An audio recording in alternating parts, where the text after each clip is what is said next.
ఓం సాయిరాం. బాబా భక్తులందరికీ కూడా నమస్కారం అండి. అందరూ కూడా సుఖంగా సంతోషంగా ఎప్పుడూ కూడా ఆనందంగా ఉండాలి అని చెప్పి ఆ బాబాగారి తరపున నేను కూడా మనస్ఫూర్తిగా కోరుకుంటున్నాను.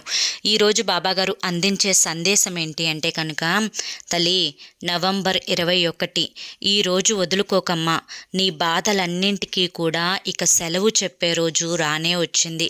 రాత్రి 8 గంటల లోపు నిర్లక్ష్యం చేస్తే నేను కూడా నిన్ను కాపాడలేనమ్మా అని చెప్పి ఏదో తెలియని సందేశాన్ని ఈరోజు బాబాగారు మనకు అందించాలి అని చెప్పి అనుకుంటున్నారండి. మరి బాబాగారు ఏ సందేశం అందించినా కూడా అది మన భవిష్యత్తుకు పునాది అని చెప్పి మనందరికీ కూడా తెలిసిన విషయమే కదా. మరి ఎవరికైతే బాబాగారి మీద పూర్తి నమ్మకం ఉంటుందో వారందరూ కూడా ఈ వీడియోకి ఒక చిన్న లైక్ ఇచ్చి వీడియోని వినడం స్టార్ట్ చేయండి.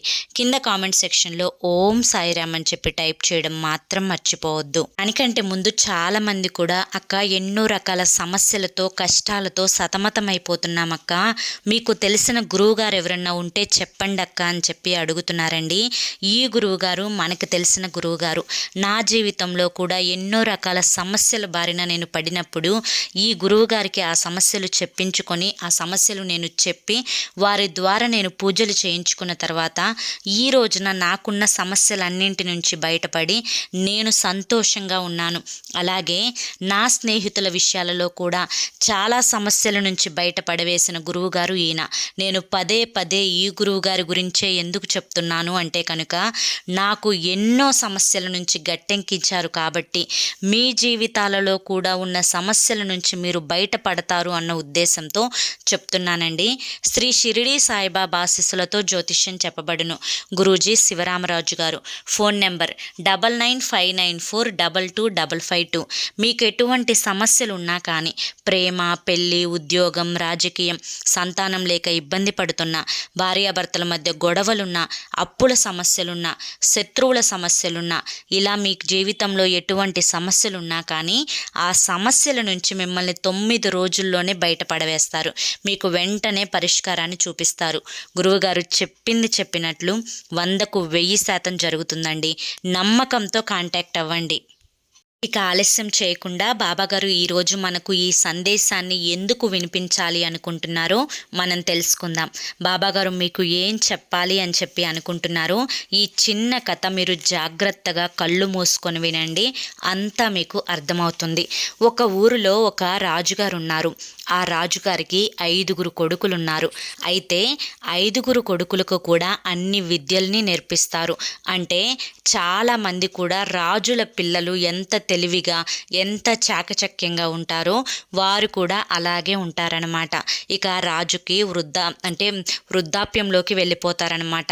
ఇక 5గురు కొడుకుల్ని పిలిపించి, నాయనా, నాకు చూస్తే వయసు అయిపోయింది, మన రాజ్యాన్ని చూసుకోవడానికి మీలాంటి యువకులు చాలా అవసరం కనుక మీ 5గురులో ఎవరు రాజుగా ఉంటారో నిర్ణయించి చెప్తే నేను వారిని రాజుగా ప్రకటిస్తాను, తరువాత నేను ఇంకా విశ్రాంతి తీసుకుంటాను అని చెప్పి చెప్తారనమాట. అయితే 5గురు కొడుకులలో 4గురు కొడుకులు మాత్రం నలుగురు అంటారు, మేము రాజుగా ఉంటాము అని చెప్పి అంటారనమాట. చిన్న కొడుకు మాత్రం, నాన్నగారు, నేను మీకు సేవ చేసుకుంటూ బతుకుతాను, నాకు ఎటువంటి రాజరికాలు వద్దు అని చెప్పి అంటాడు. అయితే ఇక ఆ 4గురు కొడుకుల్ని చూసి రాజు ఏం చెప్తారు అంటే, నలుగురు రాజుకి అంటే ఒక రాజుగా ఉండడానికి పనికిరారు, ఈ 4గురిలో ఒక్కరు మాత్రమే రాజ్యాన్ని చూసుకోవాలి, కనుక మీరు రాజ్యంలో ఉన్న ప్రజల దగ్గరకు వెళ్ళి వారు ఏ ఇబ్బందులు పడుతున్నారో ఆ ఇబ్బందులను తెలుసుకొని వాటిని పరిష్కరిస్తే కనుక మీ 4గురిలో ఎవరు మంచి అని చెప్పి ప్రజలు చెప్తారో వారినే నేను రాజుగా నియమిస్తాను అని చెప్పి చెప్తారనమాట. ఇక సరేనని చెప్పి రాజ్యంలోకి ఆ రాజులు అంటే రాజకుమారులు 4గురు కూడా బయలుదేరతారు. వెళ్ళే దారిలో ఒక అడవి ఉంటుంది. అడవిలో ఒక పెద్ద చెట్టు కింద ఒక గురువు గురువుగారు కూర్చొని తపస్సు చేసుకుంటూ ఉంటారనమాట. ఇక ఫస్ట్ సారి మనం రాజు కాబోతున్నాం కాబట్టి ఒకసారి గురువుగారి యొక్క ఆశీర్వచనాలు కూడా తీసుకొని వెళ్దాము అని చెప్పి నలుగురు కూడా ఆ గురువుగారి దగ్గర ఆగి అంటే స్వామివారికి నమస్కారములు, మేము రాజుగా ఉండడానికి, అర్హత పొందడానికి, రాజ్యంలో ఉన్న ప్రజల సమస్యలు తీర్చడానికి రాజ్యంలోకి వెళ్తున్నాము. మీరైనా చెప్పండి, మా నలుగురిలో ఎవరు తెలివిగలవారు, ఎవరు చాలా వివేకంగా సమస్య వచ్చినప్పుడు ఆలోచిస్తారో మీరు మాకు ఏదన్నా ఒక పరీక్ష పెట్టొచ్చు కదా అని చెప్పి అడుగుతారనమాట. దానికి ఆ గురువు ఏమంటారు అంటే, నేను తప్పకుండా మీకు ఒక పరీక్ష పెడతాను, కానీ ఆ పరీక్షలో మీరు ఉత్తీర్ణత కాకపోతే కనుక మిమ్మల్ని నేను ఒక శిలగా మారుస్తాను అని చెప్పి చెప్తారనమాట. దానికి ఆ యొక్క రాజకుమారులు కూడా సరేనని చెప్పి ఒప్పుకుంటారు. ఇక మీ నలుగురు కూడా 4 దిక్కులకు వెళ్ళండి. ఒకళ్ళు తూర్పు, ఒకళ్ళు పడమర, ఒకరు ఉత్తరం, మరొకరు దక్షిణం. ఈ 4 వైపుకి వెళ్ళండి. ఇలా వెళ్ళినప్పుడు మీరు ఊర్లోకి వెళ్ళిన సగం దూరం తరువాత అక్కడ ఒక మీకు వింత విశేషాలు కనిపిస్తాయి. ఆ వింత ఏంటో నాకు సూర్యాస్తమయం అయ్యేలోపు వచ్చి చెప్పండి, దాని యొక్క అర్థం కూడా చెప్పండి అని చెప్పి అంటాడనమాట. అప్పుడు గురువుగారి మాట విని సరేనని చెప్పి గురువుగారి యొక్క ఆశీర్వచనాలు తీసుకొని ఒకరు తూర్పు వైపుకు బయలుదేరి వెళ్తారు. ఇక మరొకరు పడమర, ఉత్తరం, దక్షిణం వైపుకు బయలుదేరి వెళ్తారనమాట. ఇక తూర్పు వైపు వెళ్ళిన మొదటి కొడుకుకి కొంచెం దూరం ఊరిలోకి ప్రవేశించిన తరువాత అంటే అడవిలో పెద్ద పెద్ద చెట్లు ఉంటాయి కదా, ఆ చెట్లకి ఏమవుతుంది అంటే కనుక, అంటే ఆ ఊరిలోనే ఒక అడవి మార్గం ఉంటుంది. ఒక పెద్ద పెద్ద చెట్లకి ఏంటంటే అవి కూరగాయల చెట్లు కాదు, కానీ మామూలు చెట్లకి కూరగాయలు కాస్తాయి. ఆ కూరగాయలకి కర్రలు కాపలా ఉంటాయి. అంటే ఆ చెట్లకి కూరగాయలు కాస్తున్నప్పుడు గాలిలో కర్రలు అనేవి వేలాడుతూ కనిపిస్తాయన్నమాట. ఎవరైనా కూరగాయలను ముట్టుకుంటే ఆ కర్రలు కొడతాయన్నమాట. అలా కాపలా కాస్తూ ఉంటాయన్నమాట. తరువాత కాసేపు వాటిని పరీక్ష పెట్టి చూస్తాడు ఈ రాజకుమారుడు. ఇదేంటి, మామూలు చెట్లకు కూరగాయలు కాయటం ఏంటి, ఈ కూరగాయల చెట్లకు ఈ కర్రలు కాపలా ఉండటం ఏంటి అని చెప్పి చూస్తాడు. ఇక ఇలా అరగంట సేపు పరిశీలించిన తరువాత ఆ కర్రలే కత్తులుగా మారి ఆ కూరగాయలను కోసి కింద పడేస్తాయి. ఈ ఆశ్చర్యం చూస్తాడు. ఇక ఇదంతా కూడా తనకు ఏమీ అర్థం కాదు.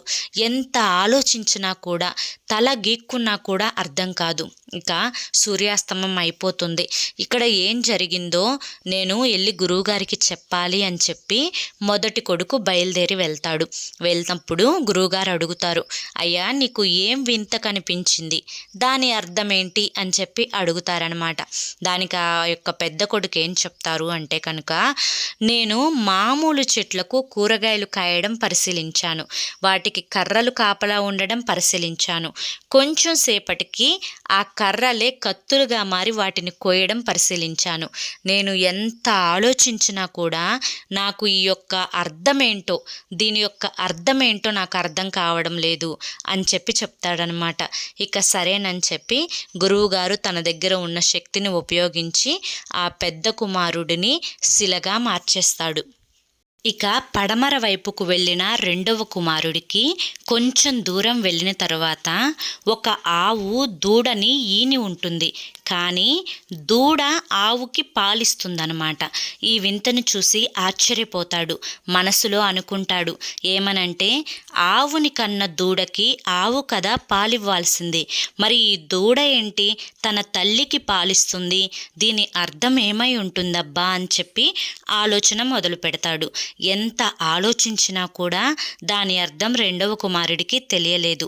వెంటనే సూర్యాస్తమం అయ్యేలోపు గురువుగారు రమ్మన్నారు కాబట్టి తిరిగి ప్రయాణం మొదలు పెడతాడు.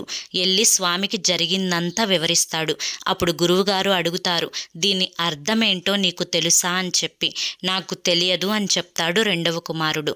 ఇక తన దగ్గర ఉన్న శక్తిని ఉపయోగించి ఆ యొక్క గురువుగారు అతన్ని శిలగా మార్చేస్తాడనమాట. ఇక ఉత్తరం వైపు వెళ్ళిన మూడవ కుమారుడికి ఒక పెద్ద చేపల చెరువు కనిపిస్తుంది.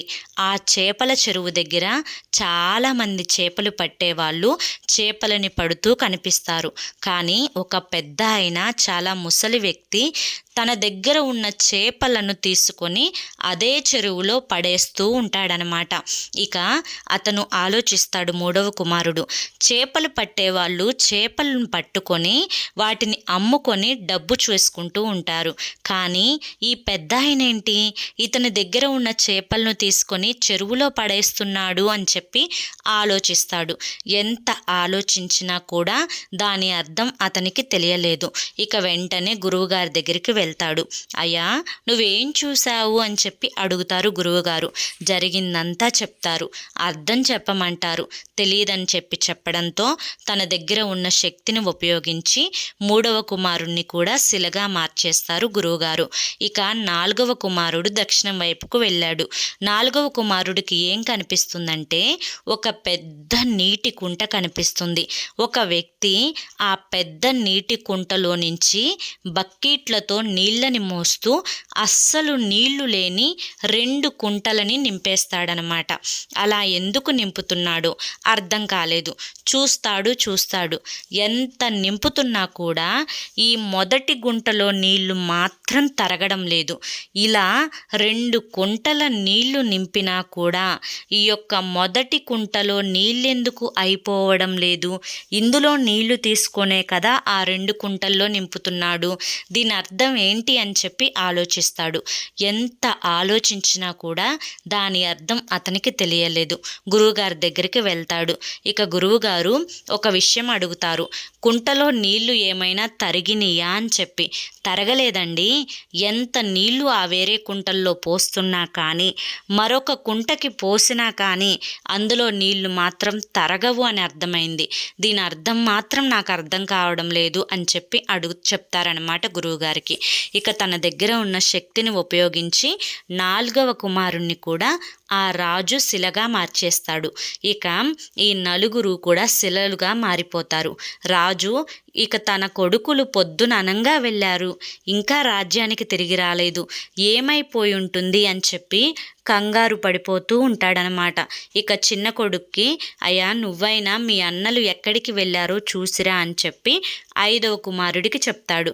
సరే నాన్నగారు, మీరేమీ కంగారు పడవద్దు, నేను మన అన్నలు ఎక్కడ ఉన్నా కూడా తీసుకొని వస్తాను అని చెప్పి గుర్రం వేసుకొని బయలుదేరతాడనమాట. ఇక అలా బయలుదేరిన తర్వాత సగం దూరం వెళ్ళిన తర్వాత ఆ గురువుగారి పక్కన ఉన్న 4 శిలలు వీటన్నింటిని చూసి అక్కడ ఆగి గురువుగారికి నమస్కారాలు చెప్పుకొని, ఈ 4 చూస్తుంటే అచ్చం మా అన్నల్లాగా ఉన్నాయి ఈ శిలలు. అసలు ఈ శిలలు ఏంటి, మా అన్నలు ఏమైపోయారో తెలియక వెతుక్కుంటూ వచ్చాను గురువుగారు, చెప్పండి అని చెప్తే గురువుగారు జరిగిందంతా కూడా చెప్తారు. సరేనండి, మా మీద దయ ఉంచి మా అన్నలను మామూలుగా మార్చండి అని చెప్పి తన 5వ తమ్ముడు ప్రాధేయపడి గురువుగారిని అడుగుతారనమాట. అప్పుడు గురువుగారు ఏమంటారు అంటే, వారు చెప్పలేకపోయిన 4 ప్రశ్నలకు సమాధానం కనుక నువ్వు చెప్తే ఈ 4 అన్నలు శిలలుగా కాకుండా మునుపుటిలా మారుస్తాను అని చెప్పి చెప్తాడనమాట. అయితే అందులో మొదటి ప్రశ్న నువ్వు చెప్తావా అని చెప్పి అడగబోతారు. నేను తప్పకుండా చెప్తాను అని చెప్పి చివరివాడు 5వ వాడు అంటాడనమాట. మొదటి ప్రశ్న ఏంటి అంటే, ఒక మామూలు చెట్లకు కూరగాయలు కాసాయి, ఆ కూరగాయలకు కర్రలు కాపలా ఉన్నాయి. కొంచెం సేపటికి ఆ కర్రలు కత్తులుగా మారిపోయి కూరగాయల్ని కోసాయి. దీని అర్థం ఏంటో చెప్పు అని చెప్పి అనగా, స్వామి, కూరగాయల చెట్లకు కూరగాయలు కాయలేదు అంటే కనుక ఎప్పటి నుంచో డబ్బుని సంపాదించాలి అని చెప్పి కష్టపడి డబ్బుని సంపాదించుకొని ఆ సంపాదించుకున్న డబ్బుని మనవారే కదా అని చెప్పి చుట్టాలకి, పక్కాలకి, బంధువులకి దాచిపెట్టమని చెప్పి ఇస్తే వారే కత్తులుగా మారి ఆ డబ్బుని దోచుకు తింటారు అని చెప్పి. అంటే సంపాదించిన డబ్బు ఎవరిది వారే జాగ్రత్త చేసుకోవాలి. వేరే వారికి ఇస్తే అయిన వాళ్ళైనా కానీ మనకి పరాయి వాళ్ళలాగా శత్రువుల్లాగా మారతారు. ఇది దీని అర్థం అని చెప్పగా తదాస్తు అని చెప్పి అంటారనమాట గురువుగారు. అలా అన్న తర్వాత మొదటి కొడుకు శిలగా మారిన వ్యక్తి ఇదివరకు రాజకుమారుడిలాగా మారిపోతాడు కూడా. ఇక రెండవ ప్రశ్న ఏంటి అంటే కనుక, ఆవు దూడకి పాలివ్వకుండా దూడే తన తల్లికి పాలిస్తుంది అని చెప్పి దీని అర్థం ఏంటి అని చెప్పి అడుగుతారు. నాయన గురువుగారు, ఎప్పుడైనా కానీ తన తల్లి తన బిడ్డను ఎంతో ప్రేమగా చూసుకుంటుంది. కానీ తనకి వృద్ధాప్యం వచ్చిన తర్వాత ఒక బిడ్డలాగా ఆ తల్లిదండ్రులను తనకు పిల్లలు చూసుకోవాలి. ఇదే దీని అర్థం అని చెప్పగా తదాస్తు అంటారు గురువుగారు. ఇక రెండవ రాజకుమారుడు కూడా శిలగా ఉన్నాడు కదా, మామూలు మనిషిలా మారిపోతాడు. ఇక మూడవ ప్రశ్న ఏంటి అంటే కనుక, ఒక చెరువు దగ్గర చేపలు పట్టేవారు చేపలు పడుతూ ఉంటే మిగిలిన ఒక పెద్ద ఆయన తన దగ్గర ఉన్న చేపల్ని తీసుకొని చెరువులో పడేస్తూ ఉన్నారు. దీని అర్థం ఏంటి అని చెప్పి అంటారనమాట.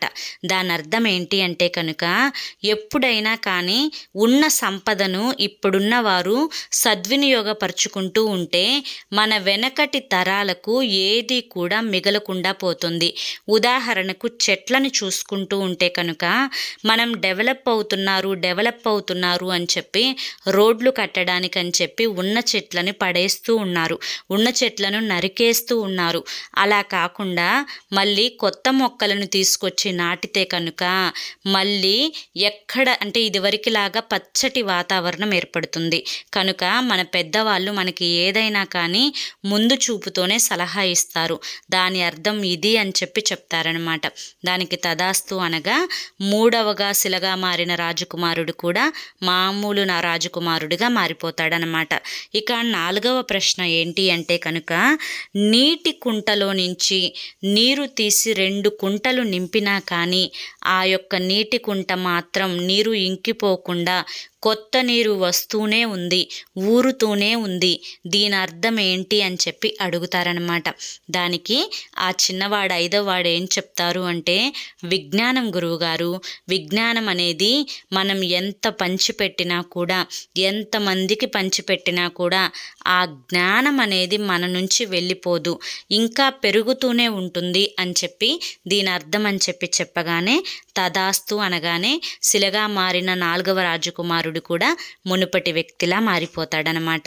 ఇక గురువు గారికి అందరూ కూడా నమస్కరించుకుంటారు. ఇక ఈ నలుగురి కంటే కూడా 5వ వాడివి, చిన్నవాడివి అయిన నువ్వు చాలా తెలివిగల వాడివి. పూర్తిగా రాజ్య బాధ్యతలను స్వీకరించే అధికారం నీకు మాత్రమే ఉంది. నీ సంరక్షణలోనే ఈ యొక్క రాజ్యంలో ఉండే ప్రజలందరూ కూడా ఆనందంగా ఉంటారు అని చెప్పి ఆ 5వ కుమారుణ్ణి తదాస్తు అని దీవిస్తారనమాట. ఇక ఇంటికి వచ్చి తన తండ్రికి జరిగిందంతా కూడా చెప్పి ఆ నలుగురు అన్నలు కూడా తన తమ్ముడే రాజుగా కావాలి అని చెప్పి కోరుకుంటారు. ఇక అందరి కోరిక మేరకు చిన్నవాడైనా కానీ తన యొక్క 5వ కొడుకుకి రాజుగా పట్టాభిషేకం చేస్తారనమాట. ఇక్కడితో కథ ముగుస్తుంది. ఈ కథ ద్వారా బాబాగారు చెప్పాలి అనుకుంటున్న నీతి ఏంటి అంటే కనుక, తల్లి, రేపు నవంబర్ 21 నీవు ఇప్పుడు అన్నీ కూడా విన్నావు. ఈ విన్న వాటి నుంచి నువ్వు ఎంతో కొంత నీతినైతే గ్రహించే ఉంటావు. వాటిని ఉపయోగించుకొని నువ్వు రేపు 8:30 లోపు నీ దగ్గర ఉన్నది ఏదైనా కానీ నీ యొక్క శనిని పూర్తిగా దూరం చేసుకోవడానికి, నీ యొక్క అదృష్టాన్ని రెట్టింపు చేసుకోవడానికి, నీ యొక్క గ్రహ దోషాలను, నీ యొక్క కర్మ ఫలితాలను దూరం చేసుకోవడానికి నువ్వు రేపు ఉదయం పూట శనగలను నానపెట్టుకొని ఆ శనగలను కనుక నువ్వు ఒక దండలాగా గుచ్చి నాకు మాలగా ఇంట్లో అలంకరించిన, గుడిలో అలంకరించిన, నీకుండే చీకు చింత కష్టం నష్టం అన్నీ కూడా దూరం చేసి నీ గ్రహాలు నీకు అనుకూలంగా మార్చి, నీ జాతకాన్ని నీకు అదృష్టంగా మార్చి, నా గురుబలాన్ని నీకు అందించి, నీకు ఏ కష్టం లేకుండా ఉన్న కష్టాల నుంచి నిన్ను దూరం చేసి, నువ్వు కోరుకున్న కోరికలన్నింటినీ కూడా తీర్చి నిన్ను ఆనందంగా ఉంచుతాను. చేసుకోగలిగితే ఈ ఒక్క చిన్న పని చేసుకో, నీకు అంతా కూడా సవ్యంగా జరిగేలా నేను చూస్తానమ్మా అని చెప్పి ఈరోజు బాబాగారు రేపు చేసుకోవలసిన ఒక చిన్న ఉపాయాన్ని, మన కష్టాలను దూరం చేసుకోగలిగిన ఉపాయాన్ని మనకు చెప్పారు. మరి ఈ సందేశం మీకు అర్థమైంది అనుకుంటున్నాను, నచ్చింది అనుకుంటున్నాను. అర్థమైంది, నచ్చింది అనిపిస్తే ఈ వీడియోకి ఒక చిన్న లైక్ ఇవ్వండి. మొదటిసారి సాయి పిలుపు ఛానల్లోకి వచ్చినట్లయితే కనుక కింద బ్లాక్ కలర్లో సబ్స్క్రైబ్ అనే బటన్ ఉంటుందండి, దాన్ని ప్రెస్ చేసి పక్కనే ఆల్ సింబల్ ఉన్న బెల్ని యాక్టివ్ చేసుకుంటే ప్రతిరోజు బాబాగారి సందేశాలు మీకు నోటిఫికేషన్ రూపంలో వస్తాయి. అంతేకాకుండా ఈ వీడియోని మరికొంతమంది భక్తులకు, బాబా భక్తులకు షేర్ చేయండి. మీకు తెలిసిన ఈ ఉపాయాన్ని కూడా నలుగురికి చెప్పండి. వారికి ఉండే కష్టాల నుంచి బయటపడినా కానీ ఆ యొక్క పుణ్యఫలం అనేది మీకు దక్కుతుంది. మరి రేపు మరొక మంచి వీడియోతోటి మళ్ళీ కలుసుకుందాం. అంతవరకు కూడా బాబా ఆశీస్సులు మీపై ఉండాలి అని చెప్పి మనస్ఫూర్తిగా కోరుకుంటూ సర్వే జనా సుఖినో భవంతు. ఓం సాయిరామ్.